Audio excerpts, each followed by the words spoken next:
Olá pessoal, boa tarde. Meu nome é Rafael Eudes, eu sou vice-presidente do ACS PJ Student Chapter e, e com muito prazer a gente recebe hoje a professora Suzana Buchivian e aí agora eu vou apresentá-la, vou falar um pouco sobre ela. Espero que todo mundo tenha uma boa palestra. Então, a professora Suzana, ela é graduada em Engenharia Química e licenciatura em Química pela UERJ, mestrado e doutorado em Engenharia Química pela UFRJ, na área de Gestão e Inovação Tecnológica. Possui dois projetos de pós-doutorado empresarial, primeiro com Oxiteno, intitulado Indicadores de PDE para uma empresa química, e o segundo intitulado Matérias-primas renováveis e CCS com a Braskem. A professora é titular da Escola de Química da UFRJ e coordenadora do NEITEC, Núcleo de Estudos Industriais e Tecnológicos. Atua na graduação e na pós-graduação como membro permanente em Engenharia Química, Engenharia de Processos Químicos e Bioquímicos, no mestrado profissional em Petroquímica, Engenharia Ambiental, com a Escola Politécnica da UFRJ. Ela é coordenadora da disciplina Prospecção Tecnológica no Profnit, Programa de Pós-Graduação em Propriedade Intelectual e Transferência de Tecnologia para Inovação. Além disso, ela é membro da Comissão de Tecnologia da ABQUIM e do Conselho Consultivo da ABEC. Então, é com muito prazer que hoje nós recebemos a professora Suzana e agora eu gostaria de passar a palavra para ela e desejo a todos um ótimo webinar. Obrigado, boa tarde a todos, muito obrigado para todo esse grupo da ACS Chapter. Eu já falei pessoalmente com vocês, eu sou fã de vocês, sou fã do trabalho de vocês, dos webinars que vocês têm realizado, dos cursos, dos projetos, então realmente tá muito bacana, né, o que vocês têm desenvolvido. Então, quando vocês fizeram esse convite para mim, eu aceitei com o maior prazer, né, e também um desafio, né? Porque vocês têm feito webinars muito bacanas e ter tratado desde bioeconomia, né, com o professor Zé Vitor, métricas em química verde, indicadores. Então, eu falei assim, bom, vamos lá, vamos para o desafio para conversar um pouquinho com eles sobre o que eu vou falar, né? Sobre um pouquinho vamos refletir um pouco, né, sobre a questão da química verde e a sustentabilidade. Então, o que eu vou conversar hoje com vocês, eu acho que vai muito mais naquela pegada de reflexão do que querer dar uma aula, né? Porque vocês aqui que têm acompanhado já sabem química verde, o pessoal já domina a questão da sustentabilidade, né? A economia circular eu vou passar muito rapidamente, que é uma área que eu trabalho bastante, mas para não sair do foco. Então, eu espero que a gente converse, que eu agrade vocês podem fazer as perguntas à vontade, depois eu vou deixar o meu contato, e vamos lá para a nossa apresentação. Vamos ver se eu consigo compartilhar. Aqui. Só queria saber de vocês, se vocês já estão vendo direitinho a apresentação. Só me dá o ok, com essa coisa de Google Meet. Estamos sim, professora. Vamos lá, então? Então, eu vou começar, tá bom, Rafael? Tá bom. Vamos lá, então. Então, nós vamos falar hoje um pouquinho sobre as reflexões, né, entre a sustentabilidade de química verde, e vamos pensar isso um pouco dentro do conceito, né, e dentro da era Covid. Então, estou passando aqui. Congelou? Pronto.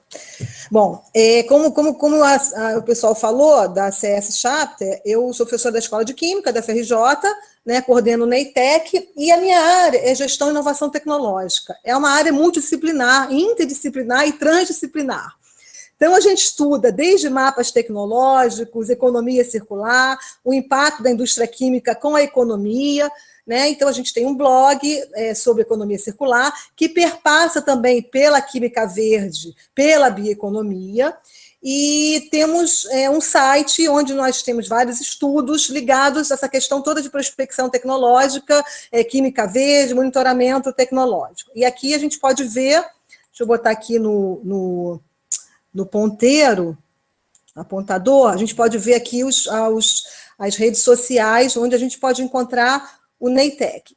Bom, Vamos contextualizar, né, gente? A gente está falando da era Covid, né? A gente não está aqui para falar a fundo do Covid, né? Todo mundo sabe o que está acontecendo, a gente está passando por isso há mais de 5 meses, né? Mas vamos contextualizar o nosso tema. E, de repente, não é? A Terra parou? Mas será que foi tão de repente assim? Né? Será que foi tão de uma vez? Né? Então, a gente tem existe uma palestra muito interessante, que a maioria de vocês deve ter assistido, do Bill Gates, foi um TED, de 5 anos atrás, que ele falou nessa palestra. Quem não assistiu, eu indico muito, eu não coloquei aqui por causa do tempo, né? Mas é facílimo de achar no YouTube. Ele já tinha previsto uma iminente pandemia. Então, ele fala nessa palestra que hoje o maior risco da catástrofe global não é uma bomba, mas sim um vírus, né? É isso que a gente vai ter que se preparar. E também, esse autor aqui, né, que a gente está falando, já que a gente está aqui falando de cultura, de conhecimento, né, e com pessoas interessadas nisso, a gente tem esse autor famosíssimo, israelense, o Harari, e ele tem vários livros que ele fala sobre uma breve história da humanidade, do Sapiens, um livro chamado Homo Deus, e esse último livro aqui, 21 lições para o século XXI, que ele já faz as previsões, né, sem ser um futurólogo, mas já faz umas previsões de como a gente tem que se preparar, né, para o que vem aí. E, recentemente, ele colocou essa seguinte declaração: a tempestade irá passar, mas o futuro depende das escolhas que iremos fazer agora. A Covid-19 não impactará apenas a forma como organizamos nosso sistema de saúde, mas também como devemos moldar a maneira como estruturamos a economia, a política, a cultura, né? Como é que a gente tem que se preparar. E falando ainda na contextualização, né? Essa figura aqui é uma figura bem interessante, né? Que eu tenho aqui a fonte que eu peguei, que ela mostra o seguinte, né? As epidemias, elas não começaram agora. Né? A gente tem, em 1347, a gente teve a peste negra, logo depois, a peste bubônica, né? Em 1918, a famosa gripe espanhola, né? Teve a epidemia da varíola, as grandes pragas do século XVII aqui, no 1600, a terceira praga, e a gente vai vendo o seguinte, né? A peste negra, por exemplo, né, e algumas epidemias, elas não foram exatamente por vírus, elas foram por bactérias. Né? Mas imagina, gente, a primeiro antibiótico, né, a penicilina, ela só aconteceu em 1928 por Fleming. Então, quantas pessoas morreram antes, né, que aparecesse o antibiótico? Né? Então, algumas dessas epidemias que eram oriundas de bactérias poderiam ter sido resolvidas se o antibiótico, né, ou seja, a tecnologia, o conhecimento já tivesse acontecido naquela época. Né? Quando a gente pega aqui na linha do tempo Covid, né, aqui um dado estatístico, na verdade, muito menos pessoas morreram de Covid, graças a Deus, né? A gente vê uma morte absurda, mas comparando com a peste negra, muito menos pessoas morreram de Covid, né? Mas, por outro lado, foi muito mais rápido essa disseminação. Por quê? Por causa da globalização. Então, quando começou a epidemia em janeiro, mais ou menos, lá na China, chegou rapidamente no mundo inteiro, coisa que a gente nem imaginaria. Por quê? Porque a gente tem a globalização, né? São os aviões, né? O meio de transporte, as pessoas viajando. Então, por outro lado, nós temos muito mais tecnologia para disseminar, né, para descobrir o que está acontecendo, e a gente está vendo isso, acompanhando tudo o que está acontecendo no mundo, com as universidades, os centros de pesquisa, né, os hospitais, as pessoas de frente, as pessoas da linha de frente que estão trabalhando, mas, por outro lado, é muito rápido que tudo acontece. Então, para onde que a gente vai? Né? A gente sabe que a pandemia ela afetou sociedades, economias do mundo todo, expondo vulnerabilidades humanas, econômicas, políticas, sociais e ambientais, que a gente vai falar hoje um pouquinho, principalmente. Né? Então, a crise nos faz vivenciar uma complexidade de um mundo em profunda transformação. A pandemia nos jogou na cara um futuro que ainda parecia distante. Então, a gente vem de uma revolução industrial, né? A primeira revolução industrial, no século XVIII, a questão da mecanização, a introdução da máquina a vapor, do carvão. Aí vem a segunda revolução industrial, baseada muito no século XIX, pela produção em massa, a linha de montagem, né? Apareceu o petróleo, né? A eletricidade, o Fordismo, né? A terceira revolução industrial, que já foi no início do século XX, que já começou a questão dos computadores, né, a produção automatizada. A quarta revolução industrial que a gente se encontra, né, que a gente tem a produção inteligente, né, a internet das coisas, o big data, a automação, tudo muito mais rápido, né? Então, como é que a gente consegue, nessa era que a gente está, como é que a gente vai conseguir lidar com tudo isso? Bom, em plena pandemia que a gente se encontra, né, para poder contextualizando também, existem vários estudos, né, vários, do CNI nacionais, estudos internacionais, estudos do próprio Google mesmo, né, mostrando que houve uma mudança do tipo de consumo. Né? Então, isso é normal. Então, os produtos de limpeza, eles aumentaram bastante o consumo, porque as pessoas ficaram mais em casa. Por outro lado, as pessoas estão consumindo menos roupa, menos calçados, né, menos cosméticos, menos eletroeletrônicos, enfim, alguns mais eletroeletrônicos, porque estão comprando para ficar em casa, o consumo de eletrodomésticos também aumentou, alimentos prontos aumentou. Então, a gente vê que essa epidemia, que tudo é uma coisa conjunta, né? Quando a gente vai falar de sustentabilidade mais na frente, tem tudo a ver com o que a gente consome, com o que a gente produz, como a gente descarta. Então, a gente vê que os setores mais afetados, o serviço diminuiu, o bens de consumo duráveis diminuiu, né, o varejo diminuiu, e o bens de consumo não duráveis, né, como, por exemplo, alimentos, aumentou. E continuando a nossa reflexão, para a gente chegar no ponto, no cerne da nossa discussão aqui, a gente pode ver algumas ações gerais em relação ao desenvolvimento de produtos reutilizáveis, já chegando lá na vibe da sustentabilidade. Então, esse caso aqui é muito interessante, né? Eu dou muito esse caso quando eu dou uma palestra de economia circular, mas eu acho que eu achei interessante trazer aqui também para vocês, né?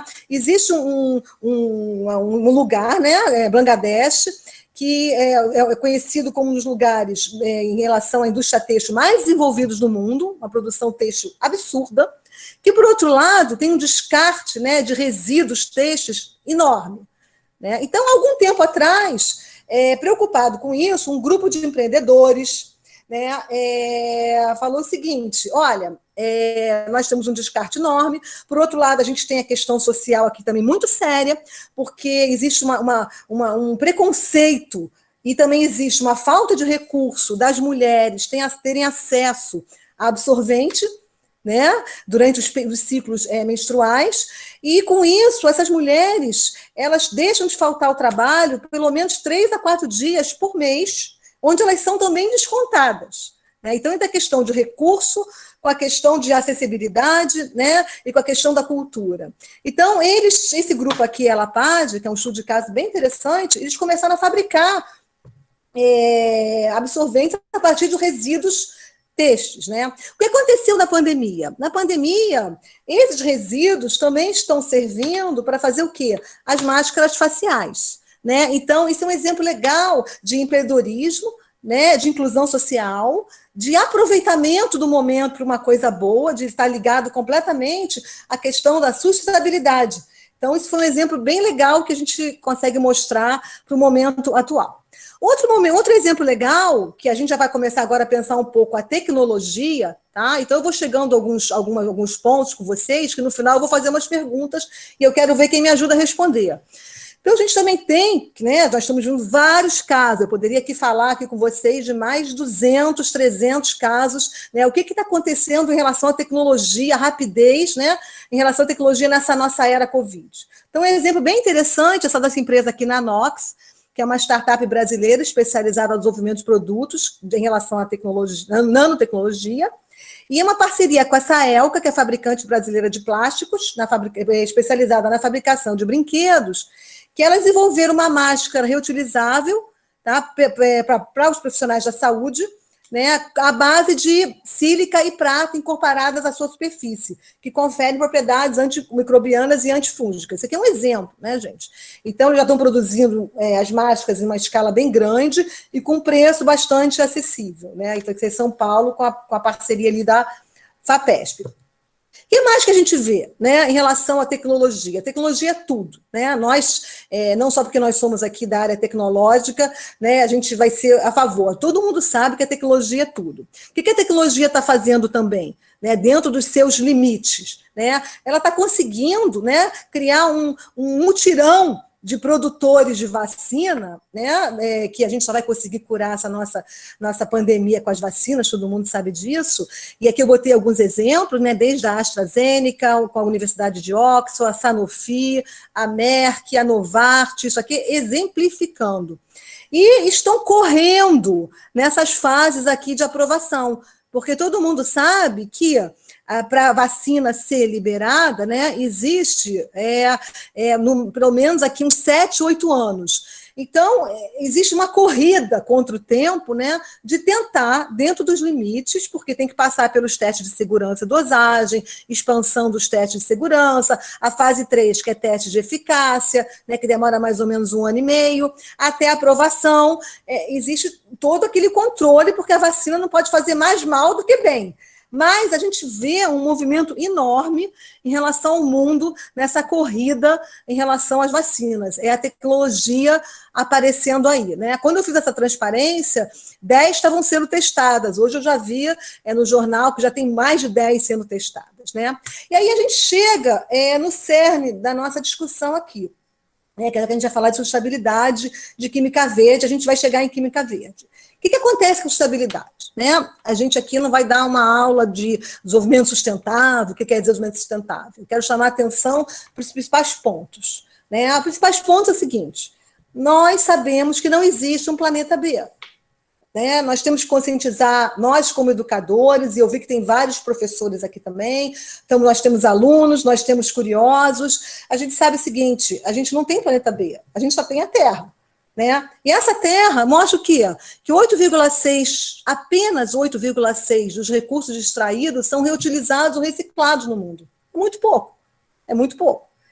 Mais de 99% dos produtos que compramos são jogados fora dentro de 6 meses. Gente, isso aí é um dado geral, né? Não quer dizer que é Brasil ou Estados Unidos, é uma média no estudo que a ONU fez. E o Brasil está em 4º lugar dos países no ranking que mais geram lixo no mundo. Quer dizer, é muito lixo, né? Então, como é descartado, como é reaproveitado, né? Como é que a química verde depois pode ajudar a gente? E já que a gente está falando sobre isso, né, e a química verde vai ajudar muito, a gente vai chegar lá, né? A gente também tem um indicador que mostra, né, quanto que a Terra está aguentando tudo que a gente polui, tudo que a gente produz, né? Então, é o dia da sobrecarga da Terra. Né? É o momento que a demanda da humanidade por recursos da natureza ultrapassa a capacidade do planeta de se regenerar. Então, a Terra atingiu, em ano passado, 29/7/2019, o ponto máximo de recursos naturais que poderiam ser renovados sem ônus ao meio ambiente, 3 dias antes que 2018. Então, a gente não quer isso. A gente quer que a Terra se regenere e que não chegue a esse dia de sobrevivência antes. A gente quer que ela chegue depois. E nós temos limite. Né, gente? Todo mundo que trabalha aqui com estabilidade, né, com economia circular, com química verde, sabe, a gente tem limite de água, mineração, consumo, plantio, esgotamento de solo, né? E vem aquela famosa Global Footprint Organization, que fala da pegada ecológica. Né? Então, para dar conta de todos os recursos utilizados no ano, seriam necessários, hoje em dia, 1,75 terras. E se não mudarmos nosso comportamento, vamos precisar de 3 terras até 2050. Olha só. Por quê? Porque a população está aumentando. Né? Apesar de existem vários lugares com controle da natalidade, né? A ONU mostra que em 1990 eram 5,3 bilhões de habitantes na Terra. A projeção para 2030 é 8,5 bilhões e 2100, 11,2 bilhões de pessoas vivendo aqui. Quer dizer, a gente tem que se conscientizar que tudo tem um limite, né, de consumo, de recurso. Então, como é que a gente vai poder ajudar e trabalhar com isso? E aí, continuando a falar da pandemia, né, tem coisas boas da pandemia. Né? A gente não tem só coisas ruins. Então, já que a gente está falando de sustentabilidade, existem vários estudos que estão mostrando que a poluição em vários lugares do mundo diminuiu, a poluição ambiental. Então, existe, por exemplo, diminuição de pelo menos 25% nas emissões de CO2 na China, que é equivalente a 6% no mundo, com diminuição de 50 milhões de toneladas métricas de CO2 a menos que no mesmo período do ano passado. Tem essa foto aqui do Himalaia, do pessoal de lá, e falando o seguinte, que a cordilheira do Himalaia conseguiu ser visível pela primeira vez após 30 anos. Esse estudo aqui, foi um estudo aqui de Teófilo, né, que eu busquei, que mostra o seguinte, a emissão de poluentes no Rio de Janeiro, no mesmo período, do 20 de 3 a 8 do 4, 2019, e 20 do 3 a 8 do 4, 2020, diminuiu bastante. Né? E outros gases do efeito estufa. O que está em abóbora aqui, laranjinha aqui, é o percentual de NO2. Então, assim, a provocação, né? Que bom que diminuiu, mas como a gente vai conseguir manter isso? Né? E mais efeitos paradoxais também, que a gente tem que questionar tudo isso e refletir. A gente tem que pensar. Nós somos pensadores e temos que, através do nosso pensamento, trazer soluções. Né? Então, a Organização Mundial da Saúde, ela fala o seguinte, em todo o mundo, as doenças respiratórias crônicas representam cerca de 7% da mortalidade global, o que corresponde a 4,2 milhões de óbitos a cada ano, mais do que as piores previsões para o coronavírus. Então, aquilo que a gente estava contando no slide passado. De um lado, a qualidade do ar que respiramos melhorou bastante, que deve salvar milhões de vidas, principalmente de crianças, tem uma estatística grande de crianças que tem problema de respiração, né? E, do outro lado, milhares de vidas perdidas em decorrência do coronavírus. Como que a gente vai conseguir trabalhar com isso e chegar no equilíbrio? O que mais que está acontecendo, né? E aí vai muito, eu quis trazer isso hoje, pensando muito assim, nós, novamente, como educadores, como pensadores, como curiosos, nós temos obrigação, né, de ter e passar a cultura, né? A cultura de descarte apropriado, né, a conscientização do desenvolvimento sustentável.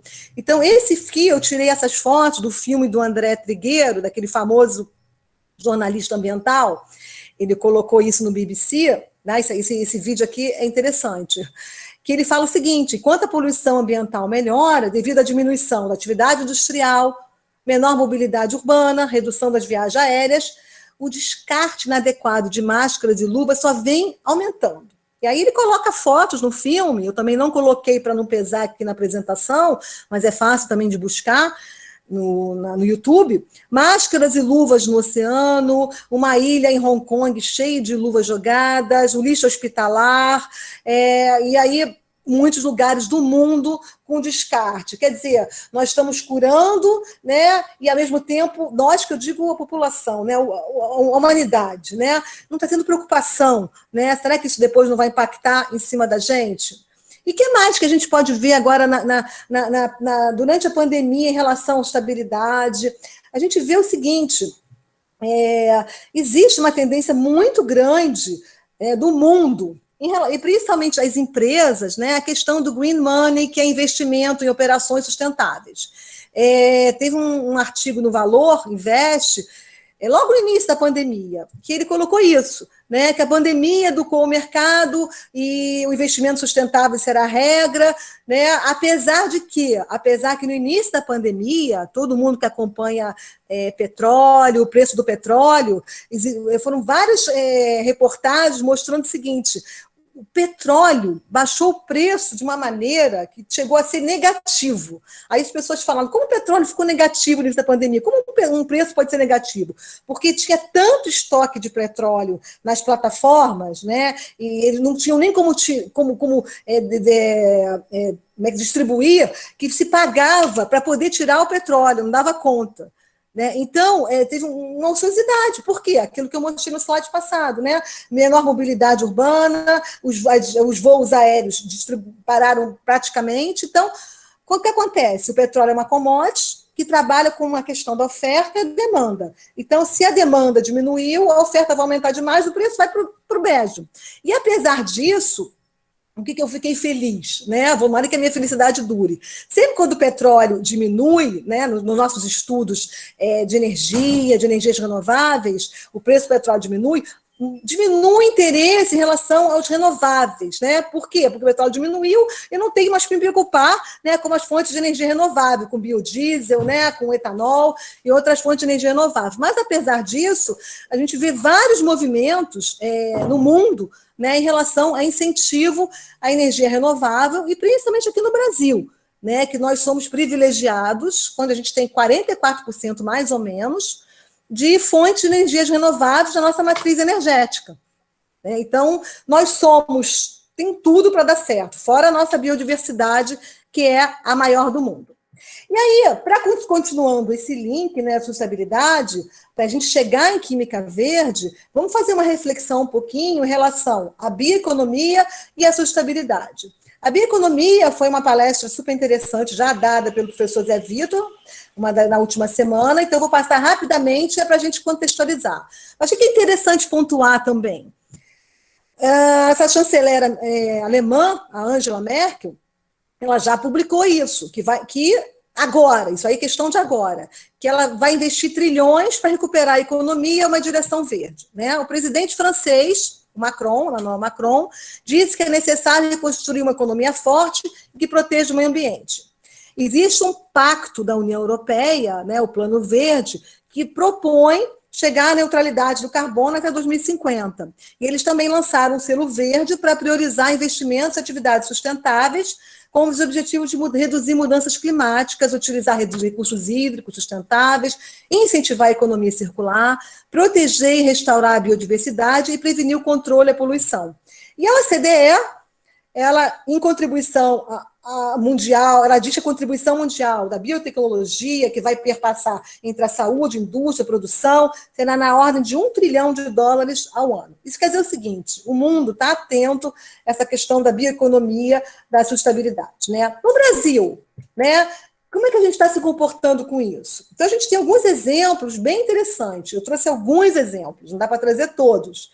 Então, a gente já sabe que o etanol, por exemplo, nós somos o segundo maior produtor global, atingimos uma safra recente de quase 36 bilhões de litros produzidos, dos quais 34 bilhões, mais ou menos, já vem da cana-de-açúcar. Nós temos essa oferta maravilhosa de cana-de-açúcar, que a gente sabe também que vai para a química verde. A gente tem o etanol 2G, né? A Raízen, uma das poucas empresas do mundo a produzi-lo, em escala comercial, aqui, gente nossa, né, São Paulo, e esse etanol 2G, a gente também aqui não vai detalhar, né, ele é obtido pela fermentação controlada e destilação de resíduos, como, por exemplo, da cana-de-açúcar. Né. Esse programa Renova Bio, que é um programa espetacular, né, que é um programa de política pública para incentivar os biocombustíveis, né, e para incentivar a descarbonização, certificar a produção de biocombustíveis e gerar crédito de carbono, que são os famosos CBIOS. E o Brasil, como eu falei no outro slide, nós temos a maior biodiversidade do mundo, né, e 66% do nosso território é composto por mata nativa. Né, então, a gente tem uma mina de ouro aqui para o desenvolvimento sustentável. Aqui é o símbolozinho do Renova Bio aqui para vocês, tá? O que mais? O que mais que a gente tem que pensar o seguinte, né? Pegando um pouco da palestra aqui do professor Zé Vitor, de um artigo que eu li dele bem interessante recentemente, que a gente está pronto aqui para essa questão da bioeconomia, né? Dessa questão de estabilidade. Então, a gente tem vários autores e vários indicadores mostrando que a gente tem tudo para atingir, né, excelência. Existem planos conjuntos, por exemplo, de BNDES, FINEP, que é um plano de apoio à inovação tecnológica agrícola no setor sucroenergético, o PAIS, e junto com o PADIC, que é o Plano de Desenvolvimento e Inovação na Indústria Química. A gente vê a Braskem já trabalhando, né, uma empresa química que a gente tem com polietileno verde, com butadieno, em parceria com a Genomática, com isopreno, com a Mires, com o MEG, né, diretamente do açúcar. A gente vê, como eu falei, planta de etanol 2G da Grambio e da Raízen, né, e também atores, né, que não são necessariamente governo, mas institutos de pesquisa, né, trabalhando, como, por exemplo, o CTBE, que é o Laboratório Nacional de Ciência e Tecnologia de Bioetanol, o Centro de Tecnologia Canavieira, o CTC, a Embrapa Agroenergia e os 3 institutos de inovação, Senai, né, o Biomassa, o Biosintéticos e o de Química Verde. Ou seja, o que eu quero mostrar? A gente está formando, né, um ecossistema de inovação ligado a isso, com certeza. Além disso, existe uma plataforma também que o Brasil está inserido, né, que é uma coalizão internacional, foi criada, se não me engano, em 2016 ou 2017, que é formada por 20 nações, e olha que coisa boa, o Brasil está incluído, né, que chama-se Plataforma Biofuturo. Né? Então, ela tem 5 princípios importantes que, nessa pandemia, publicou esses 5 princípios, né? Essa plataforma já existe, e nessa pandemia falou o seguinte, não vamos retroceder, vamos assegurar a continuidade e a longo de metas de bioenergia, biocombustível, biomateriais, né? E os mecanismos de política nós temos que incentivar. Considerar apoio de curto prazo para produtores afetados pelo Covid, né? Apoiar os desafios de curto prazo para as indústrias de bioenergia, biomateriais, fazer pacotes de alívio, reavaliar o subsídio aos combustíveis fósseis, quer dizer, o que precisa tanto dar subsídio aos fósseis? Vamos olhar um pouquinho para os renováveis, é mais por aí esse princípio 3. Construir melhor com a bio, né, fazer metas para alguns setores específicos e recompensar a sustentabilidade, integrar o mecanismo de recompensa de estabilidade nas estruturas políticas e uso de biocombustíveis, produtos químicos e materiais. Esse programa é muito fácil de achar, depois só vocês entrarem na internet, em inglês mesmo, e tem um programa bem bacana, essa plataforma Biofuturo, que tem muito a ver com a nossa Química Verde. E aí, gente, chegando finalmente à Química Verde, né? Então, não falando novamente de tudo que é Química Verde, né, porque vocês já tiveram várias apresentações sobre os conceitos, desde os conceitos básicos de Química Verde, mas só contextualizando, né, a gente tem os princípios da Química Verde, né, que vão desde economia de átomos, síntese de produtos menos perigosos, a questão do design, eficiência energética, né, que eu já falei aqui, as matérias-primas renováveis, que a gente já falou, o uso de catalisadores, controle, prevenção, controle de qualidade, e os famosos autores da Química Verde, né, que falam que consiste na utilização de um conjunto de princípios que reduzem ou eliminam o uso ou geração de substâncias perigosas durante planejamento, manufatura e aplicação de produtos químicos. Então, o que a gente pode ver? Né? A Química Verde ela está junto com a bioeconomia, com a sustentabilidade, com o desenvolvimento sustentável, né, com a economia circular, não dá para separar.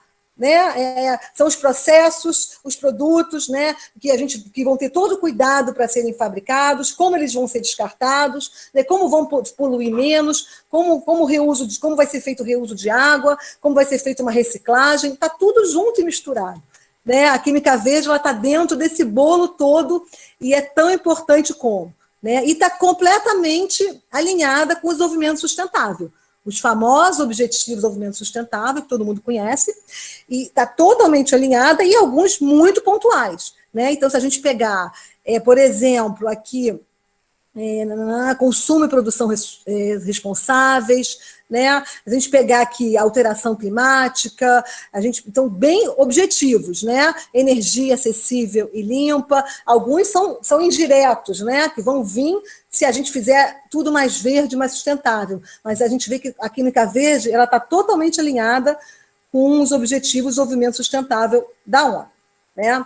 Bom, e aí, já que a gente falou de bioeconomia e o ecossistema de inovação, né? Quer dizer, a questão da gente se manter dentro do mundo de inovação, vamos refletir um pouquinho sobre o ecossistema de inovação em Química Verde. E como é que a gente reflete? Tentando dar alguns exemplos. Né? A gente não fica só na teoria, né? A gente tem que dar uns exemplos. Então, eu procurei trazer alguns exemplos que eu achei muito legais. Né, recentes que aconteceram agora, recentes de agora, no meio da pandemia. Né? Então, a gente vê bastante ações usando a nanocelulose. Né? A nanocelulose é um material inovador, abundante, renovável, ele é extraído de plantas. Então, a gente vê aqui, gente, a nanocelulose ela pode produzir telas, painéis solares, componentes de carro, componentes de avião, né, componentes farmacêuticos, cosméticos, baterias, é uma potência.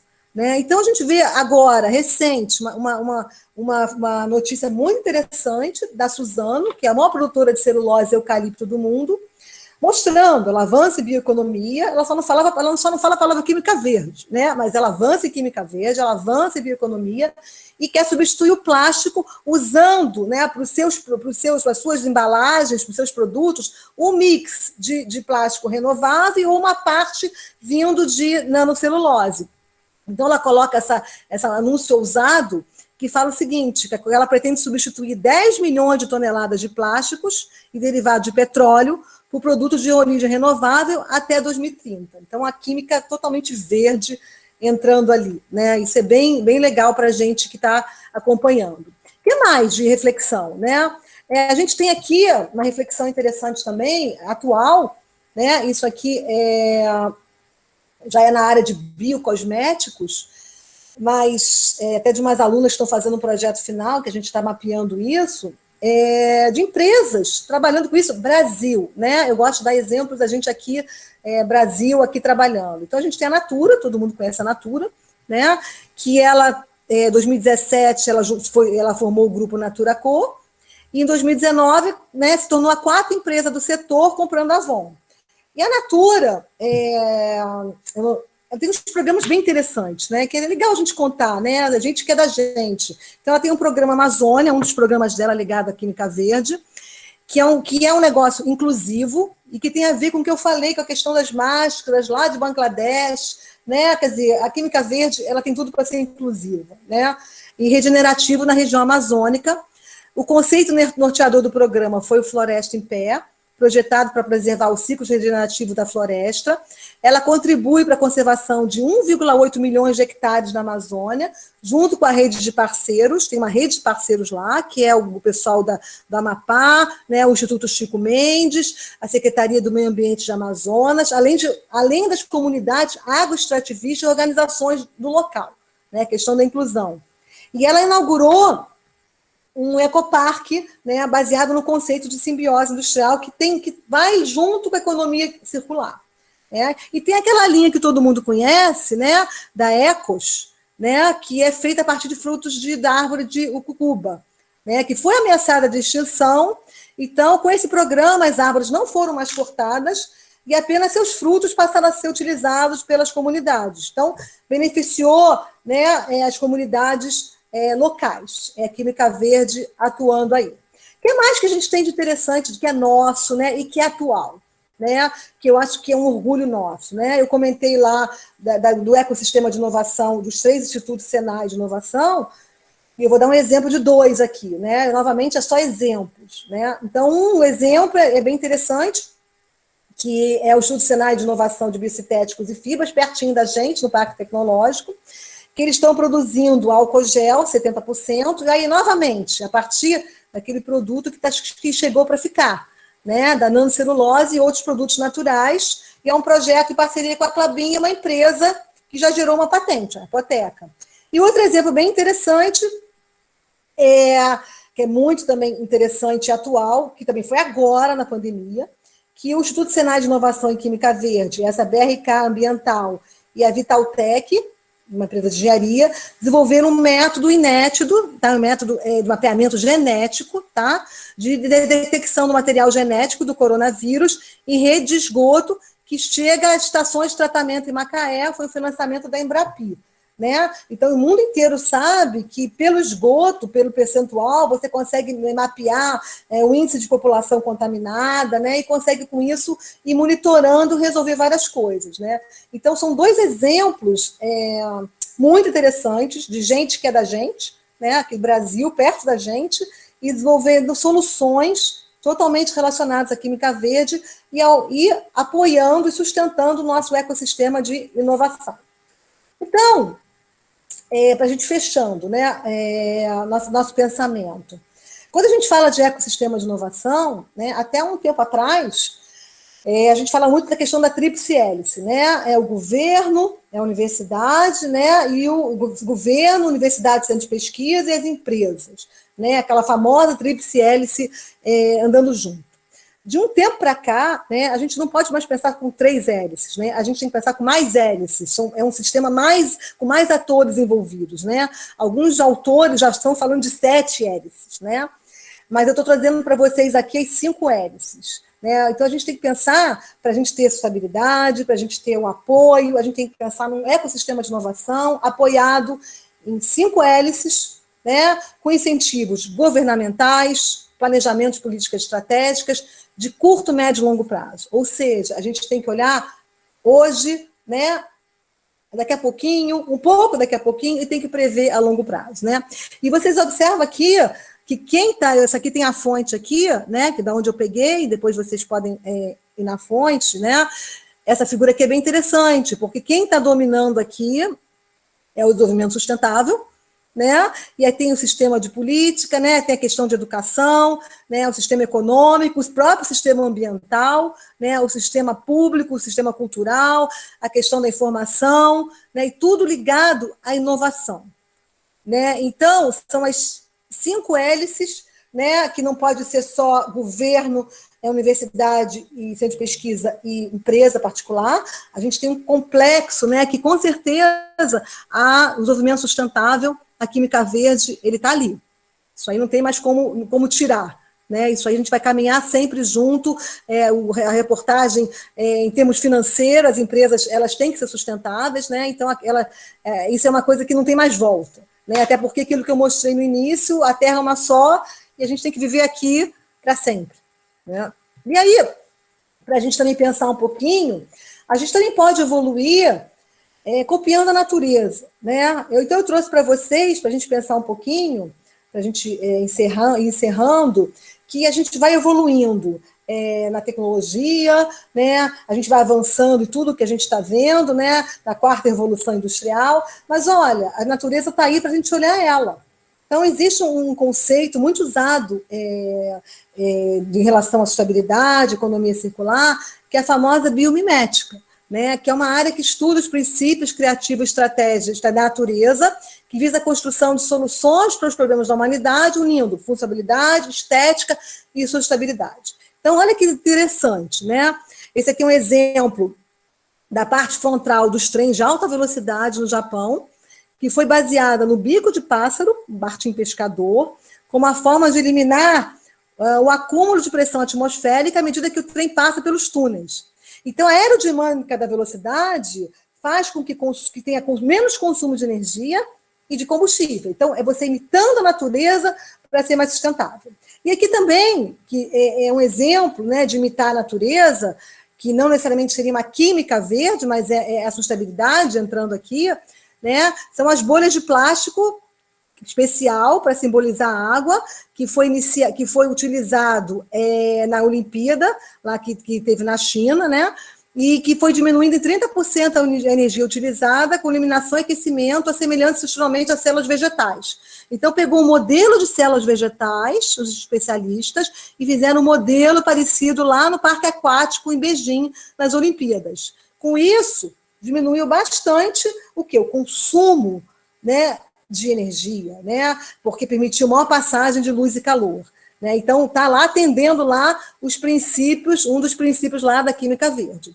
E aí, gente, para finalizar mesmo, a gente sabe que a tecnologia está aí, né? Nós estamos conscientizando, nós estamos apoiando todo esse contexto, mas nós temos desafios. Né? O coronavírus, né, dentro dos desafios de desigualdades sociais, ele pode aprofundar a pobreza no mundo e deixar 1,7 milhões a 7,4 milhões de desempregados, apenas nos países emergentes, que é nos países subdesenvolvidos. Apenas que eu digo o seguinte, fora os outros.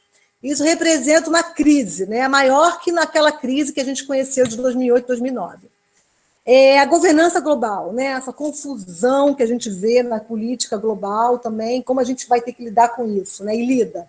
Então, discursos políticos, muitas vezes pautados no medo, que pode aumentar a discriminação, nacionalismo, dificultando a cooperação internacional e, consequentemente, a luta contra o vírus. Né? E o fechamento das fronteiras, né? As viagens cada vez mais difíceis, né? E a Organização Mundial do Comércio prevê que o volume de comércio de mercadoria vai cair bastante em 2020. Né? Então, contração do comércio, contração da economia. Né? Como é que a nossa química verde vai poder entrar nisso ajudando? E aí, para finalizar, pergunta que a gente deixa, né, no ar, e eu também não tenho tantas respostas, a gente tem algumas, né, Então, vamos refletir.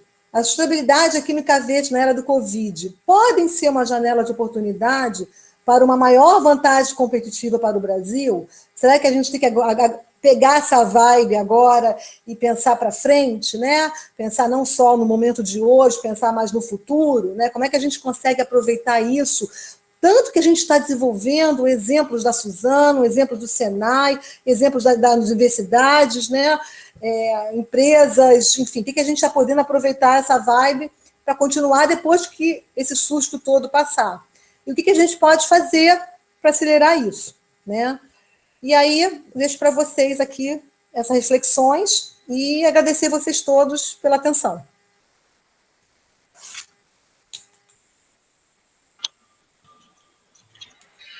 Muito obrigada, professora Suzana, pela apresentação, pelo conteúdo compartilhado. Foi excelente. O conteúdo apresentado foi muito claro, prático, com muitos exemplos práticos, foi bem objetivo.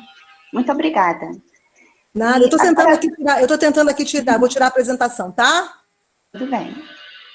Agora nós vamos iniciar a nossa sessão de perguntas. Nós já temos algumas, e a primeira é do formulário de inscrição que os participantes preencheram. Quais as principais barreiras ao desenvolvimento das biorefinarias e a química verde? Existem políticas públicas para o setor sem considerar os combustíveis? Então, quem perguntou?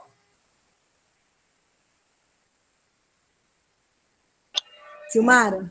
Não tem identificação. Essa pergunta não tem bom, identificação. Às vezes eu respondo para a pessoa. Não. Então, as biorefinarias, né, elas estão totalmente vinculadas à questão da química verde, né, de produção de produtos com a maior sustentabilidade possível, né, com emissão de menos poluentes, né. Então, a minha opinião é o seguinte: as principais barreiras que eu vejo incentivos, né, do governo, né, da gente produzir, né, porque competência existe bastante no país. Se a gente olhar o currículo Lattes e olhar as empresas, a gente vê que as pessoas entendem, existem políticas públicas, sim. Eu botei alguns exemplos, né, quando eu falei de ecossistema de inovação, aqueles PADIC, né, o projeto do BNDES, o próprio CGE, o Centro de Gestão de Estudos Estratégicos, existem vários trabalhos, existem livros. Nós, na universidade, fazemos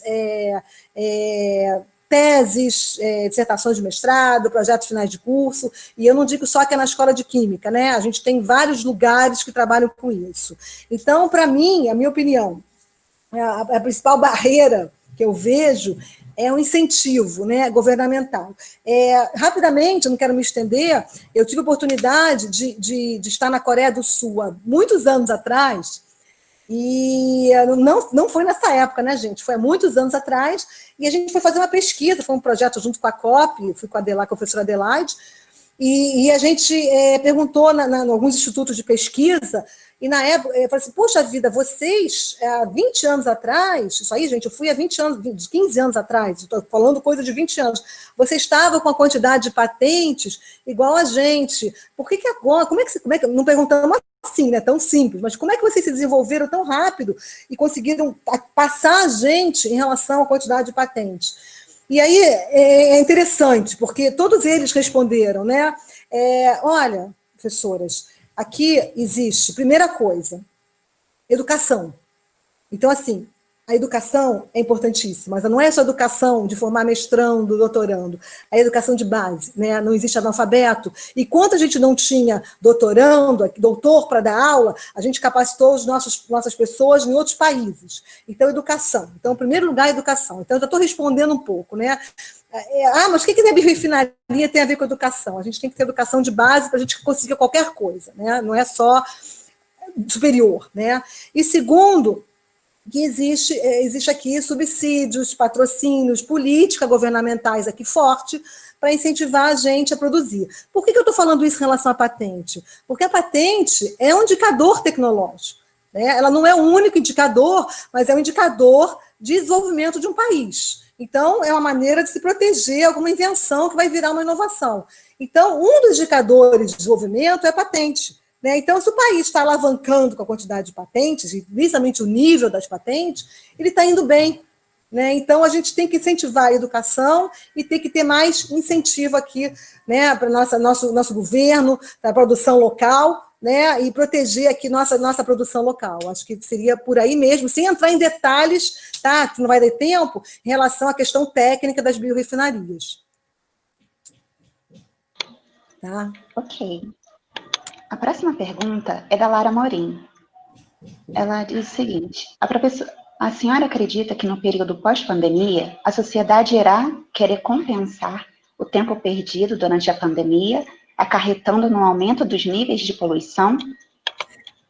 Ai, meu Deus, eu queria que vocês respondessem isso para mim, mas tudo bem, vou tentar responder. Lá, olha só, o que acontece?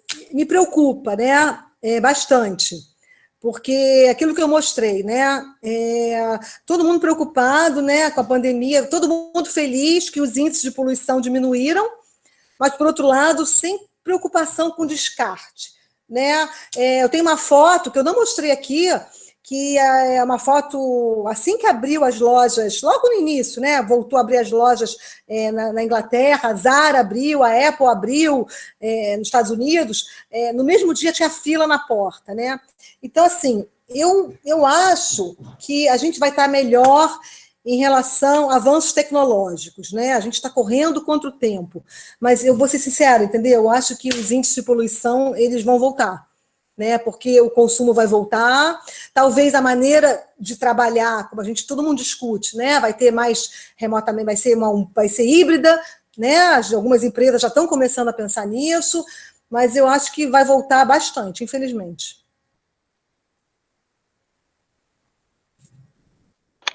Ok, professora. Temos uma terceira pergunta da Aimee Brandão. Mesmo que mudássemos os nossos hábitos em relação à economia de água, como gerar menos lixo, menos poluição e etc., você não acha que a indústria pecuária é ainda a maior responsável pelo grande impacto ambiental com o aumento do gás metano, já que no Brasil não há mais gado do que gente, sem contar o desmatamento? Perfeito, concordo com você perfeitamente. Perfeitamente, entendeu? Tanto que a quantidade de pessoas que viraram veganas é enorme, né?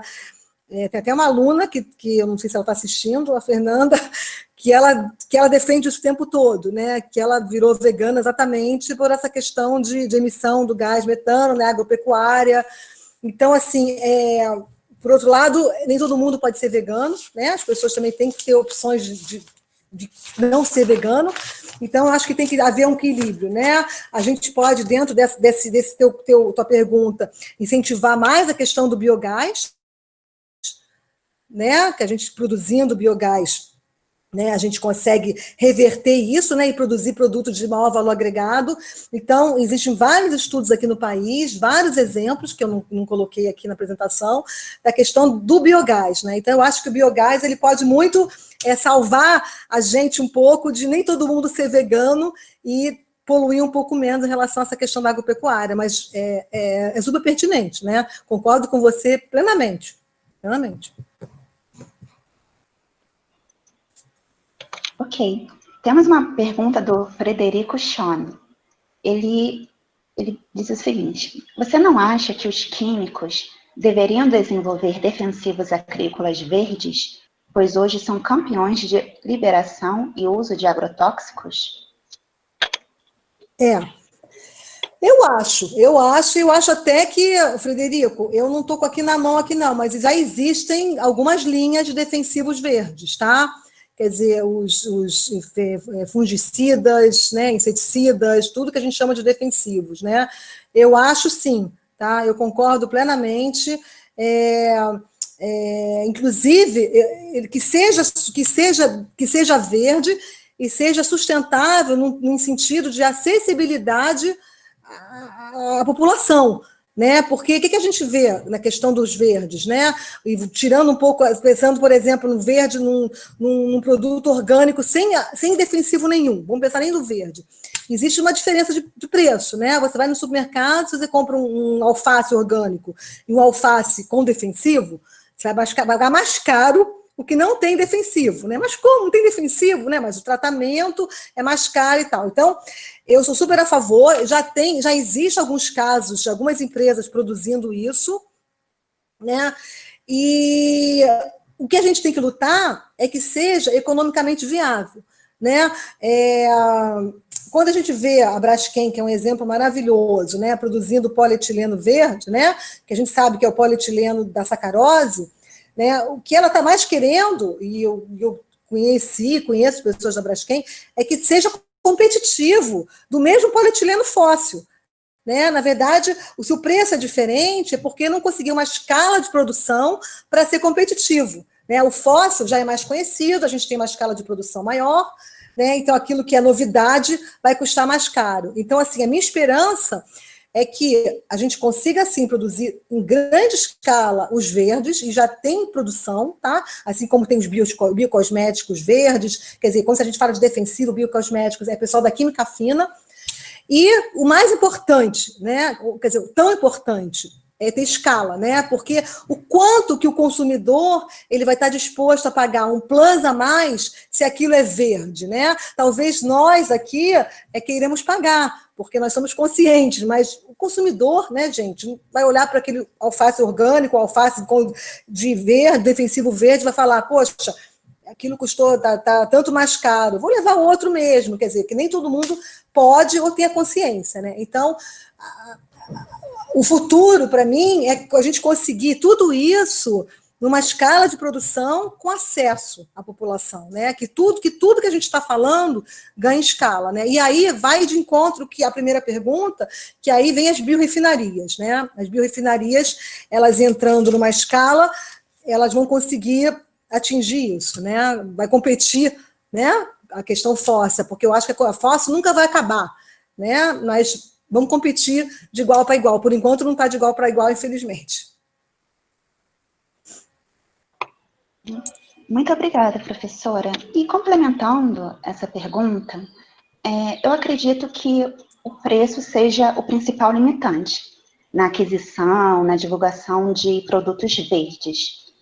Mas existe falta também interesse de marketing das empresas, do mercado publicitário em divulgar produtos verdes, que muitas vezes são competitivos, têm a mesma função, têm a mesma aplicação. De acordo com a sua opinião, como é que nós poderíamos, como alunos, professores, pessoas do meio acadêmico, como nós poderíamos popularizar, divulgar mais as vantagens dos produtos verdes? Então, Simara, eu acho que é fazer o que a gente faz, sabia? É o nosso papel, né? Nós, professores, alunos, nós não somos tomadores de decisão, né? O que eu chamo de tomador de decisão? Nós não trabalhamos em empresa, né? Então, eu não estou lá para virar a chave lá e falar, vai com essa linha de produção ou vai com essa linha de produção, né? Nós não somos tomadores de decisão nesse sentido. Então, o que a gente faz é o que vocês fazem, né? Com esse ACS Chapter, que eu já falei, é muito interessante, e divulgando cursos, palestras, webinar, né? Nós, como professores, com as nossas dissertações, nós apresentando isso para as empresas, tudo que a gente consegue como professores de fazer parceria com as empresas, né? Com o meio produtivo, seja projeto de pesquisa, né, tanto no nível de inovação, como eu faço, de mapas tecnológicos, como mesmo a nível de processos mesmo, né, de professores que trabalham, por exemplo, Cláudio Mota, professor de estudo de química, que trabalha muito com isso, produção de produtos de maior valor agregado a partir da glicerina, né? E como você produzir isso, né? E como você criar produtos de maior valor agregado e parceria com a empresa, esse é o nosso papel, entendeu? E divulgando, né? É isso que a gente tem para fazer, né? Exatamente. Tem um comentário no chat do Gabriel Caetano. Ele é da ACS. Ele diz o seguinte: esse ponto sobre o marketing que você comentou agora. No Brasil, há uma grande glamorização do que é verde, muitas vezes elevando o status dos produtos verdes e sustentáveis a um nível que encarece e se torna viável apenas para as classes mais ricas. O verde deve ser mais popularizado. Mas é isso que eu acabei de falar. Exatamente. Você está corroborando o que eu falei, entendeu? Exatamente. É isso aí. Mas para o verde ser mais popularizado, ele tem que ganhar escala de produção para a empresa poder vender com preço mais barato, tá, gente? Eu não estou falando aqui, eu não vou entrar no mérito de sistema comunista, capitalista, que não é o mérito do nosso papo aqui, tá? Mas vamos lá, nós vivemos num país, né, que as pessoas têm que ganhar dinheiro, as pessoas têm que contratar outras pessoas, né? E uma empresa, ela tem que sobreviver, né? E nós somos aqui no Brasil os donos do maior custo que tem, que a gente chama custo Brasil, né? Aqueles impostos que são inseridos nas empresas. Então, assim, não que as empresas têm que ter lucro, né? Mas elas têm que ter lucro e elas têm que conseguir produzir uma escala que elas tenham lucro e consigam vender para a gente. Então, como é que a gente consegue isso? Com tecnologia, com incentivo, né, com a curva do conhecimento, com a curva do aprendizado, porque o que se aprendeu há 5 anos atrás já está muito mais desenvolvido do que a gente conhece hoje, né? Foi o que eu mostrei até da questão das vacinas, né? Quando começou a peste bubônica, não se conhecia nada, nem de antibiótico. O antibiótico veio muitos anos depois, né? E agora a gente está preparado, né? Que se Deus quiser, esse coronavírus para o próximo, amém, né? Porque a gente vai aprendendo a curva do conhecimento. Então, enquanto a gente não tiver a curva do conhecimento estabelecida e uma escala de produção competitiva, nós temos que ser competitivos, né? Competitiva porque a produção tem que ser boa para todo mundo, para o consumidor e para o produtor. A gente não vai conseguir, né, chegar nesse ponto. Foi exatamente o que eu tinha comentado antes. Exatamente, professora. Exatamente. E, novamente, a gente está caminhando para o final do nosso webinar e, novamente, eu gostaria de agradecer a sua participação, agradecer por ter aceitado o nosso convite e por tudo que você compartilhou. Realmente foi muito elucidativo. Eu acredito que todos puderam aprender mais sobre o tema.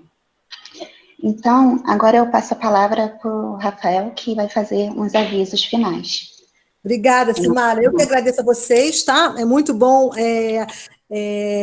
conversar com vocês. Sinto uma falta danada de não olhar o rostinho de cada um, né? Doida para voltar no presencial, né? Estou dando aula, palestra, tudo online, mas estou doida para voltar no presencial. Uma falta enorme, né? Mas pelo menos assim a gente fica um pouquinho perto e eu estou à disposição, tá? O que vocês precisarem, pode contar comigo.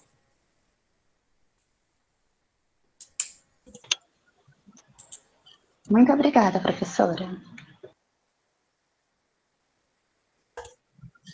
Então, pessoal, vou dar aqui os avisos finais, né, sobre nosso capítulo estudantil. Vou apresentar minha tela agora, aqui rapidinho, só vou passar os informes.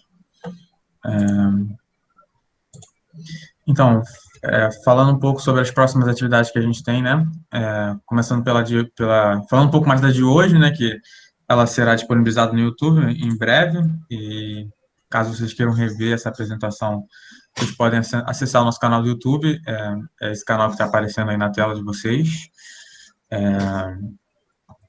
Aí, amanhã temos a nossa segunda aula do nosso curso de Química Verde, que o Chapter está organizando. Nosso curso são um total de 6 aulas, que ao final dessas 6 aulas a gente fará um processo avaliativo e aí será conferido um certificado para quem participou das 6 aulas. Então, a aula 2 é uma aula que já está gravada, será disponibilizada amanhã, às 10 horas, e a gente enviará para todo mundo por e-mail e também vocês podem acessar pelo Google Classroom, né, o Google Sala de Aula. Esse Google Sala de Aula está sendo um lugar que a gente está conversando com as pessoas que estão inscritas no nosso curso, para conhecer um pouco, a gente está criando um ambiente de debate, de discussão sobre as aulas. Então, eu recomendo a todos interessados no curso de Química Verde a entrarem na nossa turma do curso de Química Verde, e o código é esse código que aparece aqui na tela de vocês, GLTKCEO. Vocês entram no site do Google Classroom, pesquisa para participar da sala por código de turma e digita esse código. A aula 3, ela será uma aula ao vivo, que será a aula com o tema Biocombustíveis no Brasil. Quem dará a aula será a professora Jordanka Cruz. E aí essa aula ocorrerá no dia 25 e nós enviaremos também as informações por e-mail para os inscritos e para aquelas pessoas que estiverem na nossa sala de aula. Essas são as nossas redes sociais, para caso vocês queiram entrar em contato com a gente, queiram mandar algum recado para a professora ou tirar qualquer dúvida. Então, para quem não conhece nossas redes sociais, está aparecendo aí na tela para vocês acompanharem as nossas atividades. E é isso. Muito obrigado por todos que participaram. Foi um ótimo webinar. E agradeço novamente a professora por ter aceito o nosso convite. E é isso. Até mais. Até mais, gente. Boa tarde para vocês. Fiquem bem.